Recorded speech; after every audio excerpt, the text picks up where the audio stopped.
బంగ్లాదేశ్ లో హిందువులపైన జరుగుతున్నటువంటి అకృత్యాలు అయితే ఆగడంలే. ముఖ్యంగా అక్కడ ఉన్నటువంటి జాంబిగాళ్ళు సంస్థను టార్గెట్ చేస్తారు. ఇంకొక మాట ఏంటంటే, ఇదే ఇస్కాన్ సంస్థ ఈ బంగ్లాదేశ్ లోనే ఈ నీతి జాతి విశ్వాసం లేని ఊర కుక్కలకు నెలల తరబడి లక్షల మందికి అన్నం పెట్టింది. విశ్వాసం కూడా లేకుండా అన్నం పెట్టిన చైనే ఈ రోజు తెగ నరకాలని చెప్పి చూస్తున్నారు. అంటే ఇస్కాన్ బంగ్లాదేశ్ లో లేకుండానే చేయాలని చెప్పి చూస్తున్నారు. ఎంత దారుణం ఒకసారి ఆలోచించండి.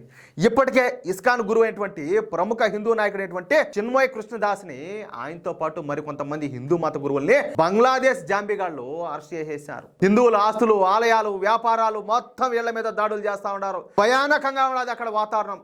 అక్కడ మహమ్మద్ యూనస్ నేతృత్వంలోనే తాత్కాలిక ప్రభుత్వం ఈ దాడులను ఎంత మాత్రం కూడా అరికట్టలేకపోతుంది. అరికట్టలేకపోవడం కాదు స్వామి, ఆ మాట అటు ఉంచితే చెప్పాలంటే ఈ పోలీసులు కావచ్చు, ఆర్మీ కావచ్చు, వీళ్ళందరూ కూడా ఈ తీవ్రవాదులకు, రాడికల్స్ కు, జాంబీలకి వీళ్ళందరికీ దగ్గరుండి మద్దతునిస్తా హిందువుల మీద దాడులు జరిపేటట్టు వాళ్ళను ఉసిగొలుపుతారు.